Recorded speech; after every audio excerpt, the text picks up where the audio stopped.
हमारी शादी को तकरीबन 10 बरस बीत गए थे और मैंने आज तक अपनी बीवी को इतना परेशान और गुमसुम ना देखा था जितना कि वो आज लग रही थी। मैंने एक खामोश नजर अपनी बीवी के हसीन चेहरे पर डाली और उससे मुखातिब हुआ। तानिया, क्या बात है, आज तुम इतनी उदास क्यों हो? शायद आज मेरी तरह वो भी इस पुरस्रार चांदनी रात के जादू का शिकार थी। मेरी बात सुनकर उसने एक लम्हे के लिए ठंडी सी आह भरी और फिर मुझसे मुखातिब हुई। कुछ नहीं, बस मैं ऐसे ही सोच रही थी कुछ। मैं ठीक हूं, आप परेशान ना हो। मुझे आज रह रह के उस रात का ख्याल आ रहा है। क्या आप मुझे बता सकते हैं कि उस रात आपके साथ क्या हुआ था? वो सवालिया नजरों से मेरी जानिब घूरती हुई बोली। ओ हाँ। उसकी ये बात सुनते ही अचानक मेरे जहन में पुरानी तमाम बातें दोहराने लगी। मैंने जल्दी से अपनी सिगरेट सुलगाई और उसे अपनी कहानी सुनाने लगा। उस वक्त सिंध के एक इलाके में हमारा फौजी कैंप लगा हुआ था। एक तरफ तो हसीन नीली झील थी और दूसरी तरफ पुरस्रार पहाड़ों का सिलसिला था, जिसके बारे में ये मशहूर था कि ये बदरूहों, भूतों और चुड़ैलों का मस्कन है। सिंध की फतह के बाद मोहम्मद बिन कासिम ने इन पहाड़ों की सबसे ऊंची चोटी पर एक छोटी सी मस्जिद बनवाई थी, जहां वो अक्सर इबादत किया करते थे। कहते हैं कई साल के बाद भी उस मस्जिद में एक बुजुर्ग ने चिल्ला खींचा था, जिसके बाद ये इलाका भूतों और चुड़ैलों से पाक हो गया था। क्योंकि ये मस्जिद पहाड़ की एक चोटी पर थी तो हर वक्त खामोशी तो वहां के लोग अक्सर उस मस्जिद में जाने से कतराया करते। एक तो वो बहुत ऊंची थी और वहां फैली चारसू खामोशी इर्द गिर्द के माहौल को खौफनाक बनाए रखती थी। मैं अक्सर पहाड़ों की सैर के लिए दूर दराज के इलाकों में निकल जाया करता था, लेकिन मेरा एक हवालदार मुझे अक्सर रोका करता। साहब जी, खुदा के लिए आप अकेले न जाया करें, क्योंकि ये इलाका जवान आदमियों के लिए बिल्कुल भी मौजू नहीं। सुना है यहाँ बहुत भूत प्रेत रहते हैं। और मैं उसकी बात सुनकर अक्सर मुस्कुरा देता। मेरे लिए ये तमाम मखलूक कोई भी अहमियत ना रखती थी। मैं तो बस चांदनी रातों में वहां अपना वक्त बिताने के लिए जाया करता था। एक रोज मेरे बहुत इसरार करने पर उसने मुझे बताया कि हर 10वें साल इन बदरूहों की प्यास फिर से उभरती है और वो किसी न किसी का खून जरूर पीती हैं। ताहिर बहुत ही सीरियस लहजे में मुझे ये तमाम वाकया सुना रहा था। साहब जी, आपको पता नहीं, मेरे वालिद साहब बहुत पहुंची हुई हस्ती थे और हमेशा एक आधा जिन उनके कब्जे में जरूर रहता था। मेरे वालिद साहब के नाम से ही बदरूहें दूर भागती थीं, जबकि आशिक बदरूहें तो एक मिनट भी उनके सामने टिक ना पाती थीं। ताहिर के मुंह से ये बात सुनकर एक नया पहलू मेरे सामने उजागर हुआ था। आशिक बदरूहें? हा हा, ताहिर, ये कैसी बातें कर रहे हो? भला कोई बदरूह भी आशिक होती है? जी हाँ साहब जी, आखिर उनका भी तो दिल होता है और वो भी कभी कभी इंसानों पर आशिक हो जाया करती हैं, लेकिन उनका इश्क माशूक की जान ले लेता है, क्योंकि वो और तो कुछ नहीं कर सकती, बस उनके जिस्म का सारा खून निचोड़ के पी लेती हैं। खुदा आपको नजरे बद से बचाए, आप तो कड़ियल नौजवान है। मेरी सलाह माने तो आप इस वीराने की तरफ हरगिज ना जाया करें। हमारे कैंप में भी तो मस्जिद है, आप यहाँ भी नमाज पढ़ सकते हैं। जरूरी तो नहीं कि दूर पहाड़ों की चोटियों पर आप नमाज अदा करने जाएं, जबकि हम सब जानते हैं कि वो जगह खतरे से खाली नहीं। मुझे उस वक्त ताहिर की बातें थोड़ी फजूल लग रही थीं। आज के इस तरक्की याफ्ता दौर में भला बदरूहों के एतकाद की ये बातें मेरी समझ से दूर थीं। चांद अपने जोबन पे था और उसकी फूटती हुई किरणें मेरे दिल में एक हलचल मचा रही थी। मेरा दिल कर रहा था कि मैं आज पहाड़ की चोटी पर जाकर घंटों खामोश बैठा रहूं और वहां पर बनाई हुई मोहम्मद बिन कासिम की मस्जिद को भी आज दिल भर के देखूं। मैं वहां के पहाड़ी रास्तों से अच्छी तरह से वाकिफ था। मैं अपने कैंप से टार्च और पिस्तौल लेकर उस रास्ते पर हो लिया जो पहाड़ों के दरमियान बल खाता हुआ खुदा जाने कहां कहां तक जाता था। चारों तरफ सन्नाटा था और दूर दूर तक किसी इंसान या जानवर का पता न था। खुदा जाने मैं कब तक चलता रहा। ऐसा लग रहा था जैसे रोशन चांद पहाड़ियों की चोटियों से उभर कर ऐन मेरे सामने आ खड़ा हो। चारों तरफ हो का आलम था और खुशगवार हवा सी चल रही थी। चलते चलते एक टीले के पास जब मैं एक खुले इलाके में पहुंचा तो मुझे यकायक अपने सामने एक झोंपड़ी नजर आई। उसे देखकर मेरे कदम आप रुक गए। देखने में वो झोंपड़ी बहुत ही खराब हालत में थी। मैं आहिस्ता आहिस्ता चलता हुआ उस झोंपड़ी की जानिब बढ़ा। जैसे ही मैं झोंपड़ी के करीब पहुंचा तो अचानक कोई झोंपड़ी में से निकला और तीर की सी तेजी से मेरे सीने से लिपट गया। ये एक जवान लड़की थी। वो तेजी से भागती हुई मेरी तरफ आई और मुझसे लिपट गई। मुझे बचाओ, मुझे उन दरिंदों से बचाओ। एक लम्हे को तो मुझे कुछ भी समझ ना आया। फिर आहिस्ता आहिस्ता मुझे ताहिर की तमाम बातें याद आने लगी। हो सकता है कि ये लड़की कोई बदरूह हो। मैंने उसे बड़ी एहतियात से खुद से दूर करते हुए देखा, लेकिन देखने में ये कोई बदरूह मालूम ना हो रही थी। वो गोश्त पोस्ट से बनी हुई एक इंसान ही थी और आजकल के जदीद लिबास में मलबूस थी। उसके जिस्म से आती हुई भीनी भीनी खुशबू मुझे मस्त कर रही थी। मैंने उसके दोनों शाने थामकर उसे खुद से अलहदा किया। कौन हो तुम और ये क्या कह रही हो? कौन दरिंदे? मैंने उसकी जानिब सवालिया नजरों से देखते हुए कहा और फौरन ही अपना दूसरा हाथ पिस्तौल पर रख लिया। उसने फौरन ही अपने हाथ के इशारे से बुलंदियों की तरफ इशारा किया। गालबन वो पहाड़ की दूसरी तरफ चले गए थे, जहां से कुछ दूर सड़क थी। वो उस तरफ गए हैं। उन्होंने मेरे पूरे खानदान को मार डाला और अब मेरी भी जान लेने के दर पे हैं। प्लीज मुझे बचा लीजिए। वो हसीन लड़की बहुत ही घबराई हुई थी। मैंने उसको एक साइड पर करके अच्छी तरह से पूरी झोंपड़ी का जायजा लिया। इस झोंपड़ी में और तो कुछ मौजूद न था, लेकिन जा बजा सूखे पत्ते पड़े हुए थे। रात के इस सन्नाटे में जैसे ही मेरा पांव उन पत्तों पर पड़ता तो वो एक अजीबो गरीब सा शोर पैदा करते। जैसे ही मैंने झोंपड़ी में अपनी टॉर्च रोशन की तो मेरे मुंह से चीख निकलते निकलते रह गई। चारों तरफ खून ही खून था, बिल्कुल ताजा खून, और उस खून में नहाई हुई 4 लाशें पड़ी थी, जिनमें से 2 मर्द और 2 औरतें थे। सबकी गर्दनें कटी हुई थी, जैसे किसी ने उन्हें बड़ी बेदर्दी से ज़िबा कर दिया हो। मैं मबहूत हुआ काफी देर तक ये देखता रहा। जब मुझे उस लड़की की आवाज सुनाई दी तो मैं चौंक गया। खुदा जाने वो कब से इस तमाम मंजर को बर्दाश्त कर रही थी। वो तेजी से बढ़ी और मेरे बाजू से लिपट गई। मुझसे वहां एक लम्हे भी ठहरा न गया और मैं उसे सहारा देते हुए झोपड़ी से बाहर ले आया। आप लोग कौन हैं और यहाँ कैसे आए थे? मैंने उस लड़की की तरफ देखते हुए कहा। हम लोग सैर को आए थे और शाम होते ही रास्ता भटक गए। जब रात हुई तो हमने पनाह लेने की खातिर इस झोपड़ी का रुख किया, लेकिन हमें क्या मालूम था कि इस झोपड़ी में हमसे पहले ही दरिंदे बैठे हुए थे। हाय, अब मैं कहाँ जाऊं? इस दुनिया में मेरा कोई भी बाकी नहीं रहा। उस लड़की की सिसकियों की आवाज मुझे पागल किए जा रही थी। मैंने फौरन एक नजर अपनी घड़ी की तरफ डाली तो ये रात के 9 बजे का वक्त था। मैंने हालात को भांपते हुए वहां रुकना मुनासिब न समझा और उसे अपने साथ लेकर कैंप की तरफ बढ़ने लगा। वो तमाम रास्ते कांपती रही। ऐसा लग रहा था जैसे उसे बहुत शदीद सर्दी लगी हो। मैंने फौरन ही अपना कोट उतारा और उसे पहना दिया। अब वो मेरा हाथ थामने मेरे साथ साथ चलने लगी। उसकी पुरस्रार और भीनी भीनी खुशबू मेरे दिलो दिमाग पर एक अजीब सा जादू कर रही थी। मुझे ऐसा लग रहा था जैसे मैं कोई ख्वाब देख रहा हूं। चलते चलते थक कर वो कभी दम लेने के लिए रुकती और फिर ठंडी सांस लेकर मेरे शाने पर अपना सर टिका देती और मुझे कदम कदम पर उसे सहारा देना पड़ता। ऐसा लग रहा था जैसे वो पैदल चलने की आदी ना हो। फिर अचानक वो मुझसे मुखातिब हुई। उधर देखिए, उसने घबराकर आहिस्ता से मुझे कहा। मैंने जब ऊपर की जानिब देखा तो एक ऊंचे पहाड़ी टीले की तरफ मुझे एक साया सा नजर आया। मैंने फौरन ही उस लड़की को अपने पीछे छुपा लिया और चीख कर पूछा, कौन हो तुम और यहाँ क्या कर रहे हो?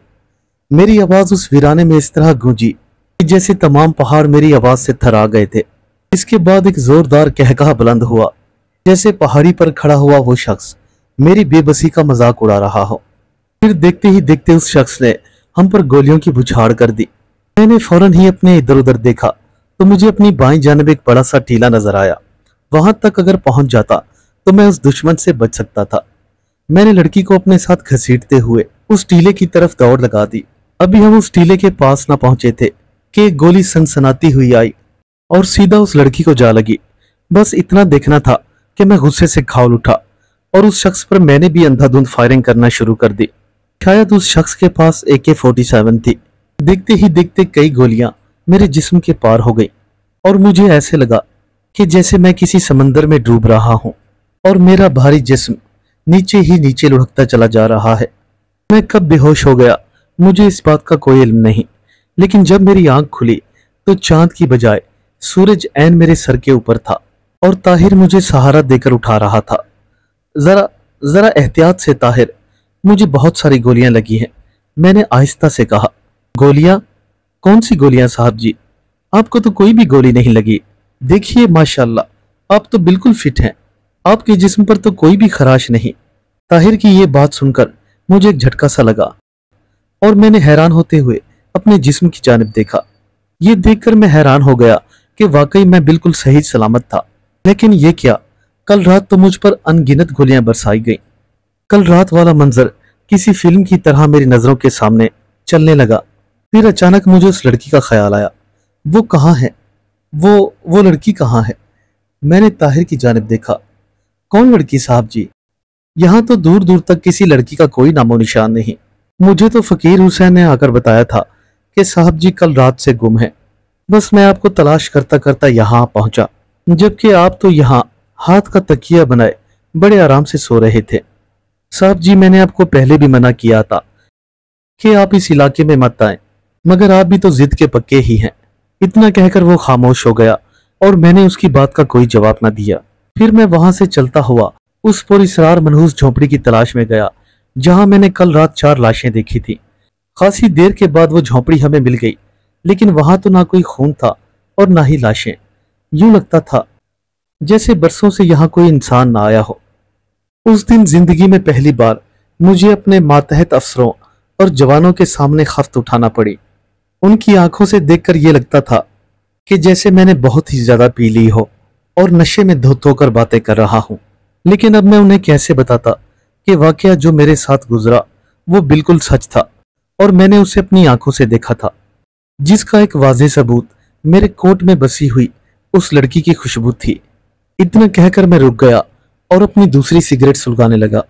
मेरी बीवी बड़ी महवियत से मेरी जानिब देखे जा रही थी। वो इस कहानी से बड़ा लुत्फानंदोज हो रही थी। जैसे ही मैंने अपना सिगरेट सुलगाया तो मेरी बीवी मुझसे फिर मुखातिब हुई। मैं कई बार ये कहानी तुमसे सुन चुकी हूं, लेकिन हर बार मुझे ये कहानी सच्ची ही मालूम होती है। जिस रात ये वाकया तुम्हारे साथ हुआ वो भी चांद की 14वीं रात थी और आज भी चांद की 14 तारीख ही है। क्या तुम्हें वो लड़की दोबारा याद नहीं आ रही? मेरी बीवी ने मेरी तरफ मुस्कुराते हुए देखा। हाँ हाँ, आज वो मुझे याद आ रही है। बस इतना कहकर मैंने अपनी सिगरेट का एक लंबा कश लिया और कुर्सी के साथ गर्दन टिकाकर आंखें बंद कर ली। एक लम्हे को हर तरफ खामोशी सी छा गई। फिर मैंने अपनी गर्म पेशानी पर अपनी बीवी का हाथ महसूस किया। अगले ही लम्हे मैंने घबराकर आंखें खोल दी। उसका हाथ मुझे किसी बर्फ की तरह सर्द लगा था। मैं ये देखकर हैरान हो गया कि मेरी बीवी मुझे अजीब निगाहों से देख रही थी। क्या देख रही हो? मैंने आहिस्ता से पूछा।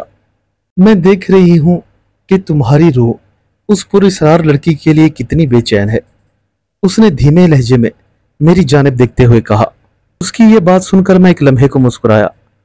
हाँ, शायद शादी से पहले तो थी, लेकिन शादी होने के बाद मैं उसे भूल चुका हूं। तकरीबन उस वाक़ये के 1 महीने बाद मुझे तुम मिल गई थी और फिर जल्द ही हमारी शादी हो गई। मैंने अपनी बीवी से नजरें चुराते हुए कहा। झूठ, बिल्कुल झूठ। तुम्हारी रूह आज भी उसके लिए बेचैन रहती है। सच सच बताओ, अगर वो फिर तुम्हें तुम्हारी जिंदगी में मिले तो तुम उसको अपने करीब से देखना चाहोगे? मैंने सुना है कि जिस चीज की लगन की जाए तो वो इंसान को जरूर मिलकर रहती है। अपनी आंखें बंद करो और उस हसीन लड़की के बारे में सोचो जिसे तुमने आज से 10 बरस पहले देखा था। इतना सुनते ही मेरी आंखें खुद ब खुद बंद हो गई और मुझे यूं लगा जैसे उसकी पुरअसरार आवाज कहीं दूर से मेरे कानों में पड़ रही हो। ये मुझे क्या हो रहा था? मेरे जज्बात और एहसासात आहिस्ता आहिस्ता मेरा साथ छोड़ रहे थे। फिर अगले ही लम्हे मेरी बीवी की आवाज दोबारा मेरे कानों में पड़ी। अब अपनी आंखें खोलकर देखो, क्या वो लड़की तुम्हें नजर आ रही है? जैसे ही मैंने अपना ध्यान टिकाया तो वो लड़की मुझे दोबारा नजर आई। वो मेरे सामने, बल्कि मेरे बहुत ही करीब खड़ी हुई मुस्कुरा रही थी। वही गोल मटोल सा चेहरा, बड़ी बड़ी आंखें और झुकी झुकी पलकें। मुझे यकीन आ रहा था कि ये वही लड़की है। मैं अभी इन्हीं सोचों में महव था कि वो लड़की मुझसे मुखातिब हुई। मैं वही लड़की हूं। सिर्फ तुम्हें हासिल करने के लिए मुझे एक और लड़की की जान में आना पड़ा और 10 साल की तवील जुदाई बर्दाश्त करना पड़ी। हमारे रिवाजों की रूह से हम सिर्फ 10 साल बाद ही अपनी प्यास बुझा सकते हैं। अब तुम मुझे हमेशा हमेशा के लिए मिल गए हो। मुझे अब उस लड़की के जिस्म की कोई भी जरूरत नहीं। दुनिया की कोई भी ताकत तुम्हें मुझसे जुदा नहीं रख सकती। बस आज की रात हमारे मिलाप की रात है। इतना कहकर वो लड़की मुझसे लिपट गई। वो मुझे आहिस्ता आहिस्ता अपनी गिरफ्त में लेने लगी। ऐसा लग रहा था जैसे मैं किसी लोहे के शिकंजे में जकड़ा हुआ हूं। उसका चेहरा अब मेरे करीब तर होता जा रहा था, लेकिन उसके होंठ मेरे होंठों की तरफ आने की बजाय आहिस्ता आहिस्ता मेरी गर्दन की जानिब सुरक रहे थे। बस फिर क्या था, अगले ही लम्हे मेरे मुंह से एक जोरदार चीख निकली और मैं बेहोश हो गया। अगले रोज जब मुझे होश आया तो मैं हॉस्पिटल में था और मेरी गर्दन पर पट्टियां बंधी हुई थी। मैंने करवट लेने की कोशिश थी तो मुझे कर्नल साहब नजर आए। वो मुझे देखते ही मुस्कुराए। खुदा का शुक्र है कि तुम्हें होश आ गया ताहिर। बताओ अब कैसी तबीयत है तुम्हारी? मैं ठीक हूं जनाब, लेकिन मुझे क्या हुआ था? ताहिर, मुझे डॉक्टरों ने बताया है कि तुम्हारे ऊपर एक जंगली बिल्ली ने हमला किया था। जब तुम्हारा मुलाजिम तुम्हारी चीखें सुनकर वहां पहुंचा तो वो खूंखार बिल्ली तुम्हारी गर्दन से लिपटी हुई तुम्हारा खून चूस रही थी। तुम्हारे हवालदार ने उसे मार डाला और आज तकरीबन तुम 10 दिन के बाद होश में आए हो। इतना कहकर वो मुस्कुराते हुए मेरे पास बैठ गए। और मेरी बीवी, वो कहाँ है? मैंने आहिस्तगी से कर्नल साहब से पूछा। तुम्हारी बीवी ठीक है, लेकिन तुम्हारी वजह से उसे थोड़ा बहुत सदमा हुआ। वो घर पर है और आराम कर रही है। मैं 1 हफ्ते तक इस हॉस्पिटल में एडमिट रहा, लेकिन मेरी बीवी मुझसे मिलने ना आई। मैं दिल ही दिल में परेशान था कि आखिर मेरी बीवी मेरी इस हालत में भला कैसे मुझसे दूर रह सकती है। लेकिन इसका सही जवाब तो मुझे हफ्ते बाद मिला। घर पहुंचकर मुझे ये मालूम हुआ कि मेरी बीवी उस रात से ही गायब है जिस रात से मुझ पर हमला हुआ, और पुलिस उसे ढूंढने में मशगूल है। आज भी जब मुझे ये वाकया याद आता है तो मेरे रोंगटे खड़े हो जाते हैं। वो बदरूह कितनी शातिर थी जो 10 साल एक लड़की के रूप में मेरे साथ रही और मुझे इल्म तक न हुआ। ठीक 10वें साल ही उसने मुझ पर हमला किया, लेकिन नाकाम रही। आज भी जब मुझे ये वाकया याद आता है तो मेरे रोंगटे खड़े हो जाते हैं। उम्मीद करता हूं मेरे दोस्तों को आज की कहानी पसंद आई होगी। चैनल को ज्यादा से ज्यादा सब्सक्राइब करें और वीडियो को अपने दोस्तों के साथ शेयर करना ना भूलें। मिलते हैं कल एक नई कहानी के साथ। तब तक के लिए अल्लाह हाफिज।